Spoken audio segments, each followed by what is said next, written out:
Yoi, FM 91,2 Radio Kota Batik News Interaktif Solutif. Aduh, saya kembali lagi di Serbuk Senin Berbuku ya. Ada yang mau gabung lagi? Silakan ya, WA di 0855420912 ya. Nah, tambah seru aja nih buku yang saya baca ini. Bukunya Takdir Riwayat Pangeran Diponegoro 1785 sampai 1855, karyanya dari Peter Carey. Nah, bab 8 ini kayaknya makin tegang ya, karena sudah mulai muncul nih roman-roman untuk terjadinya konflik dan semakin memanas, apalagi Nahwis ya yang tampaknya sudah mulai nih melakukan sebuah eksploitasi. Pokoknya ngeri deh. Baik, lalu bagaimana berikutnya perubahan Nahwis dan isolasi politik di Diponegoro. Nah, ini bagian ini kayaknya bakal lebih seru lagi nih.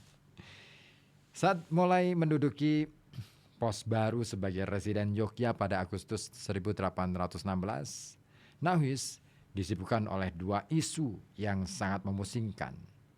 Pertama, kembalinya Sultan kedua dari pengasingan di Pulau Pinang ke Batavia. Kedua, adanya upaya-upaya Keraton Yogyakarta untuk mengutus seorang pejabat senior keraton untuk menyampaikan ucapan selamat kepada Gubernur Jenderal baru di Batavia. Nah, kenapa isu ini menjadi sesuatu yang mengganggu Nahwis? Nah, penasaran kan? Nah, kita lanjut lagi. Nah, isu yang terakhir yang melibatkan pengiriman seorang utusan sultan untuk memberi ucapan selamat atas kedatangan Gubernur Jenderal yang baru sudah merupakan inti masalah hubungan Belanda Jawa sejak lama. Pada tahun 1816, setelah kekuasaan diserahkan kembali kepada Belanda, perubahan hubungan kekuasaan antara Batavia dan keraton-keraton di Jawa Selatan Tengah telah membuat misi tersebut terasa berlebihan.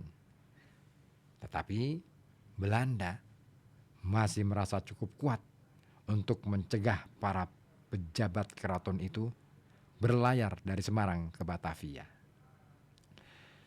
Masalah ini menggarisbawahi harapan-harapan Keraton Yogyakarta bahwa cita-cita lama tentang pembagian Jawa antara Belanda dan Jawa dapat dipulihkan. Harapan ini menunjukkan betapa sulitnya bagi para raja Jawa Selatan Tengah untuk menyesuaikan diri dengan status politik mereka yang telah berubah. Konsep orang Jawa yang sudah begitu lama dianut tentang pembagian Jawa secara politik antara kerajaan asing Jawa Barat dan jantung tanah Jawa atau Kejawen sulit dihilangkan. Itulah kenapa begitu banyak anggota kerabat Keraton Yogyakarta yang merapat ke pihak Diponegoro di tahun 1825. Ketika aspirasi pangeran untuk kembali kepada cita-cita tatanan politik pra-Dendles memberi harapan untuk menjadi kenyataan. Dua peristiwa lain mempertegas sikap perlawanan pangeran terhadap kembalinya pemerintahan Belanda dan sekutu-sekutu keratonnya. Pertama adalah penangkapan tiba-tiba dan pengasingan atas diri Kiai Murmowijoyo, seorang guru agama yang terpandang dan kaya dari daerah Pajang. Kedua adalah perdebatan tentang penunjukan pemungut pajak desa dan pejabat polisi atau gunung antara Diponegoro dan klik keraton di sekitar Ratu Ibu. Kiai Murmo adalah laki-laki kelahiran desa Perdikan, desa bebas pajak, Mojo. Kampung asal Kiai Mojo, penasihat agama Diponegoro. Ketika masih muda, ia pindah ke Kepundung dekat Delangu, salah satu dari desa Perdikan Yogyakarta yang paling kaya dan merupakan tempat kelahiran ibunda Sultan pertama Mas Ayu Tejowati. Ketika diketahui bahwa Murmo berhubungan dengan ayah Diponegoro, kiai tersebut mungkin sekali adalah salah satu guru agama yang mengunjungi Tegalrejo ketika pangeran masih kanak-kanak.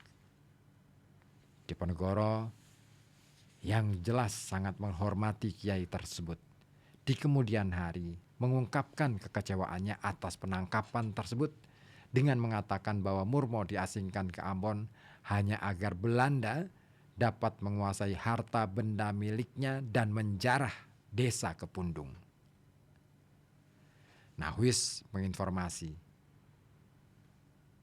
mengonfirmasi pendapat ini dengan menunjukkan bahwa penyitaan perampasan harta benda Kiai Murmo telah menimbulkan kesan sangat buruk di Keraton Yogya. Sekalipun diizinkan kembali ke Semarang pada bulan September 1824, kondisi kesehatan guru agama itu sudah sedemikian buruk dan ia tutup usia tanpa pernah melihat keluarganya lagi. Perlakuan terhadap Kiai Murmo ini bukanlah sesuatu yang istimewa.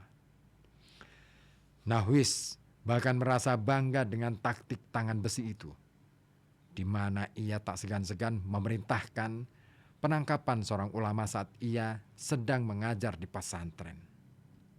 Sikap semacam ini berkembang semakin kuat menyusul pecahnya Perang Jawa.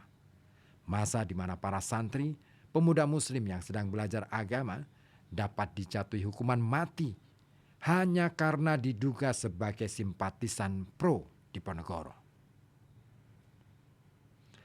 Kasus penangkapan Murmo menandai sebuah tahap penting, yakni merosotnya hubungan Diponegoro dengan penguasa kolonial Belanda.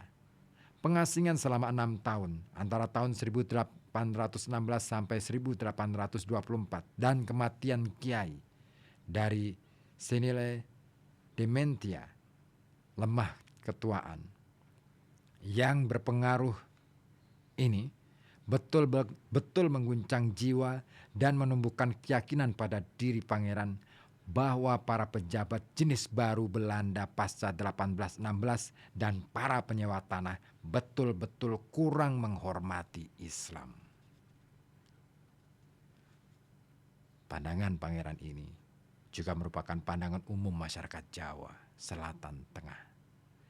Sebuah laporan pasca perang dari asisten residen di Pacitan mengisahkan bagaimana seorang pejabat pribumi yang dihormati, seorang pensiunan bupati dan pejabat masjid atau modin berusia 70 tahun bernama Kiai Tumenggung Jogokaryo baru mulai menunjukkan tanda-tanda persahabatan terhadap keluarganya ketika mengetahui salah satu putranya mengucapkan sepotong doa syukur Kristen sebelum makan. Mantan bupati itu mengatakan bahwa sampai saat itu ia berpikir bahwa semua orang Eropa tidak punya agama sama sekali. Selang berapa lama setelah penangkapan Kiai Murmo, satu isu yang jauh lebih serius muncul di Yogya. Hal ini berkaitan dengan penunjukan petugas resmi polisi pedesaan atau gunung. Peran gunung ini dan pengaruh mereka atas masyarakat desa telah dibahas oleh Diponegoro dan ayahnya, Sultan Hamengkubuwono III, dalam bulan-bulan awal pemerintahan. Akan tetapi, di ujung tahun 1816, 50 lebih petugas resmi ini ditunjuk oleh Patih Danurejo IV. Mereka digaji langsung dari uang pajak kerajaan lewat tugas khusus mengumpulkan pacumpleng atau pajak rumah tangga sebanyak 10 hingga 20 sen per pintu rumah. Mereka juga bertugas sebagai petugas penegak hukum bagi Patih. Babat Diponegoro versi Keraton Surakarta memberi kesan yang kuat tentang cara-cara mereka yang kejam. Dan berikut kutipannya. Mereka bertindak persis seperti apa yang mereka inginkan. Tugas mereka adalah membuat ronda malam dan bergiliran menjaga ibu kota. Gaya mereka angkuh dan suka memuji diri sendiri. Tugas harian mereka ialah menyergap orang yang kedapatan mencuri atau merampok. Mereka menekuk wajahnya dan mengikatnya di bangku, kemudian memukulnya berkali-kali. Dalam babatnya sendiri, Diponegoro melukiskan bagaimana penunjukan tersebut dilakukan tanpa sepengetahuan dia dan bagaimana ia harus berhadapan langsung dengan adiknya sendiri, Sultan Hamengkubuwono keempat. Dengan suatu pilihan, apakah menerima nasihatnya bahwa para petugas gunung hanya menjadi beban penduduk dan mencabut kembali surat penunjukannya, atau membiarkan surat tersebut tetap berlaku sehingga Sultan secara terbuka memihak pada dua musuh utamanya di keraton, Danurejo keempat dan Wironegoro, komandan pengawal keraton. Dengan rasa enggan, Sultan mencabut surat itu. Namun kemudian timbul pertengkaran hebat antara Diponegoro dan Wironegoro, di mana Wironegoro berusaha mempertahankan tindakan-tindakannya dengan cara menentang keras pembatalan itu. Ketika Ratu Ibu mendengar bahwa pengangkatan pejabat gunung telah dibatalkan, Diponegoro mengisahkan bagaimana Ratu Ibu itu memarahi putranya di hadapan pangeran. Dikutip dari Babat Diponegoro, demikian bunyinya. Sultan, kukatakan padamu hal yang sebenarnya, bahwa orang yang berhak memerintah negara Yogyakarta ini sesungguhnya adalah kakakmu, Pangeran Diponegoro. Sebab aku sudah diperintahkan oleh ayahmu, Hamengkubuwono III sebelumnya, ketika ia masih tinggal di Kadipaten, kediaman putra mahkota. Begini perintahnya. Raden Ayu, kukatakan padamu, jangan berharap terlalu banyak pada anakmu, karena yang mantap berkenan di hatiku adalah putra tertuaku, Diponegoro. Jawabku kepada Rama, Diko Sumonggo. Sultan Hamengkubuwono keempat tampak merasa malu karena banyak orang menyaksikan kejadian ini. Maka katanya, ceritamu sudah saya ketahui, sebab aku sadar akan perintah ayah padaku. Pangeran Diponegoro tersenyum dan berkata kalem. Ratu Ibu pun seperti anak-anak tuanku. Dalam menceritakan rahasia ini, sampai begitu banyak orang menyaksikannya. Seluruh insiden tentang gunung, intervensi Diponegoro, dan reaksi Ratu Ibu terhadapnya memberikan gambaran yang langsung dan tajam tentang mulai timbulnya perpecahan antara pangeran dan Ratu Ibu. Rivalitas dan rasa saling curiga yang kemudian akan menjadi permusuhan terbuka dan sangat berbahaya sekarang mulai kelihatan. Mengenai gunung, intervensi Diponegoro agaknya tidak terlalu berhasil, sebab masih terdengar banyak keluhan tentang penindasan berupa tarikan pajak tinggi dan penyalahgunaan wewenang sampai sebelum pecahnya Perang Jawa. Lalu, di bagian berikutnya, Peter Carey memberi judul kecil, Kebijakan Sewa Tanah Nahwis dan Dampaknya. Sebelum usai masalah penangkapan Kiai Murmo dan perdebatan tentang status gunung, muncul masalah lain lagi, yaitu perihal sewa tanah dan peran Nahwis yang sangat proaktif dalam implementasinya. Sebelum tahun 1816, sangat sedikit lahan disewakan kepada orang Eropa untuk dijadikan kebun sayur dan buah-buahan serta tempat peristirahatan di pedesaan, dan penyewaan itu pun hanya untuk jangka waktu yang sangat singkat. Baik Daedalus maupun Raffles terus mempertahankan kebijakan pembatasan ini.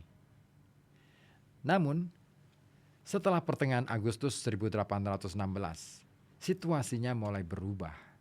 Pertama, dan yang terpenting adalah pengaruh pribadi Nahwis sebagai residen Jogja, jabatan yang kemudian ia pegang secara rangkap dengan sebagai pejabat residen Surakarta meskipun singkat saja.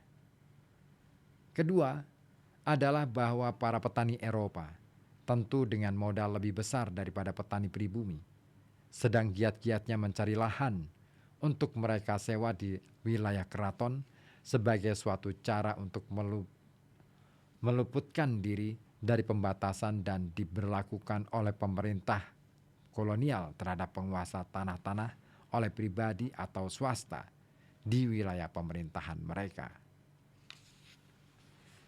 Pada bulan Juli 1817, Nahwis mulai dengan cara membujuk Sultan muda itu dengan memberinya hak sewa tanah di Bedoyo, kawasan terbuka di dataran tinggi di lereng Gunung Merapi dengan 4 desa di sekitarnya yang menjadi pemasok tenaga kerja bagi bakal perkebunan kopi miliknya itu.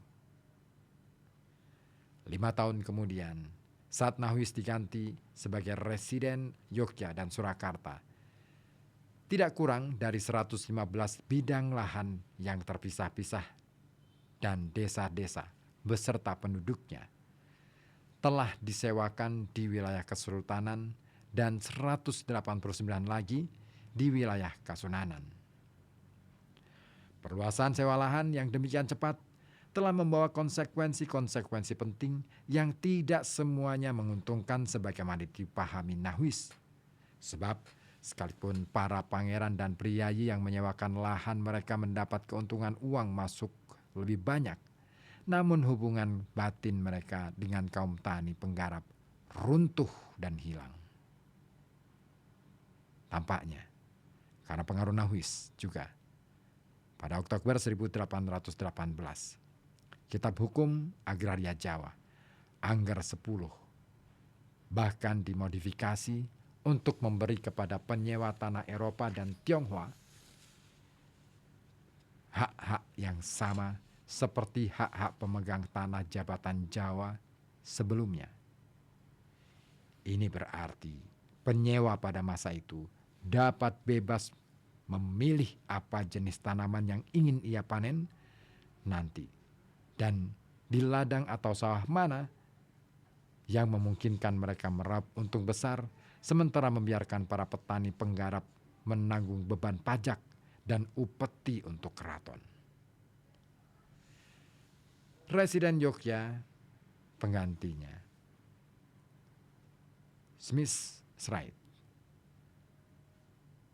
Smithside berkomentar bahwa para petani penggarap di perkebunan-perkebunan menyebut orang-orang Eropa sebagai orang-orang asing penindas.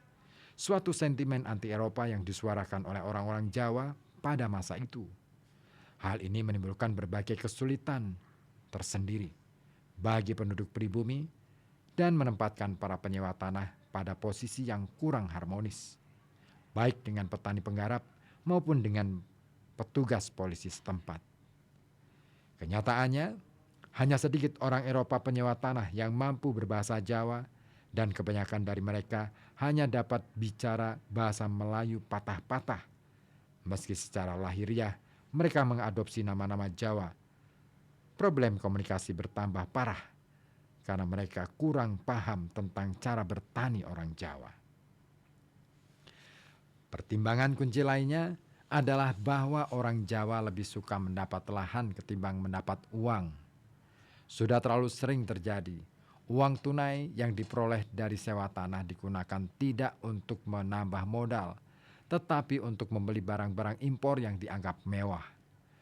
Hal ini tidak hanya memacu peningkatan konsumsi alkohol di keraton, tetapi juga penggunaan barang perabot meja kursi Eropa, kereta kuda, dan permainan judi kartu. Tampaknya cita rasa kaum bangsawan Yogyakarta masih tetap tradisional dibanding selera kerabat mereka di Surakarta. Namun di Yogyakarta pun terjadi perubahan dalam gaya hidup. Sultan Hamengkubuwono IV memperlengkapi kompi-kompi baru tentara keraton dengan seragam tentara Eropa. Ia sendiri juga suka mengenakan seragam Mayor Jenderal Belanda saat melakukan perjalanan keluar keraton. Begitu gemarnya Sultan muda ini dengan seragam itu. Sehingga apabila ia tidak diingatkan oleh pejabat senior keraton, ia barangkali akan tetap mengenakannya ketika memimpin festival keraton bergaya Islam Jawa yang paling sakral, grebek. Reaksi Diponegoro terhadap persoalan sewa tanah sudah dapat diduga. Tidak senang. Ia sendiri tidak pernah menyewakan tanah jabatannya dan tidak seperti kebanyakan pangeran keraton di zaman dia. Pangeran juga terkenal sangat teliti dan berhati-hati dalam mengelola harta kekayaan. Hubungannya yang akrab dengan para petani penggarap tanah dan perluasan tanah yang dilakukan membuat dia menjadi salah satu pemilik tanah terluas dan terkaya di Kesultanan.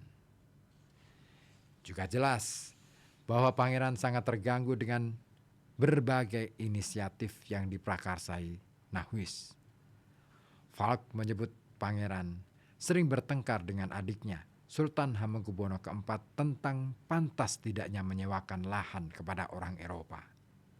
Sementara itu, buku Kedung Kebo bahkan menyebutkan bagaimana pada saat dilangsungkan upacara grebek puasa tanggal 12 Juli 1820, Diponegoro secara terbuka di muka umum memarahi Danurejo IV yang mengizinkan penyewaan lahan sawah milik kerajaan kepada pengusaha perkebunan nila asal Inggris. Ketika Danurejo IV menjawab kritik itu dengan asal-asalan, pangeran benar-benar murka sampai-sampai melepaskan selopnya dan memukulkannya dengan keras ke wajah Patih Danurejo. Salah satu langkah pertama Diponegoro sebagai wali atau wakil dalam sultan yang masih balita, Hamengkubuwono V, adalah menyerang seluruh kebijakan itu. Haruskah kita terus membebani rakyat yang sudah menderita begitu banyak? Demikian laporan tentang apa yang dikatakannya dalam pertemuan Dewan Pemerintahan Tertinggi Yogyakarta pada Januari 1823. Dengan menyewakan tanah-tanah mereka, sementara kita diam-diam setuju dengan mereka yang menyewanya. Saudara sepupu tertua Diponegoro, Mangkudiningrat II, di kemudian hari menuliskan hal itu dalam tulisan perenungannya, yakni bahwa salah satu sebab utama besarnya dukungan bagi pangeran menyusul pecahnya Perang Jawa adalah ketidaksenangan orang Jawa pribumi karena tanah-tanah mereka disawakan kepada orang-orang Tionghoa. Dan berikut kutipannya. Di antara banyak penduduk desa yang mendukung Diponegoro adalah mereka yang sudah tidak punya apa-apa lagi untuk dimakan, dan mereka yang mata pencariannya menjadi pelaku kriminal, merompak dan mencuri. Sedangkan bagi para pejabat desa dan pemungut pajak desa, kebanyakan juga mendukung dia karena kejengkelan mereka terhadap orang-orang Cina yang perilakunya mulai berubah sama sekali dibanding sebelumnya. Mereka sekarang ingin agar penduduk memberi salam hormat bakti kepada mereka, sementara mereka duduk lebih tinggi di kursi, sedangkan pejabat-pejabat desa dipaksa untuk duduk bersila di lantai di depan mereka. Pengamatan Mangkudiningrat menggarisbawahi fakta bahwa dampak sosial dari penyewaan tanah di tingkat desa sama pentingnya dengan perubahan-perubahan gaya hidup yang menimpa keraton atau reaksi balik atas kritik-kritik keras Diponegoro yang dilepaskan secara terbuka. Di tengah situasi dan kondisi penghidupan di Jawa Selatan Tengah yang makin memburuk di tahun-tahun menjelang Perang Jawa, maka kejengkelan masyarakat luas terhadap praktik penyewaan tanah pun makin menjadi. Akibatnya adalah meningkatnya jumlah serangan terhadap perkebunan-perkebunan terpencil, di mana para gelandangan dan bandit-bandit profesional, Wong Durjono, bahkan para pekerja setempat sendiri, turut ambil bagian di dalamnya.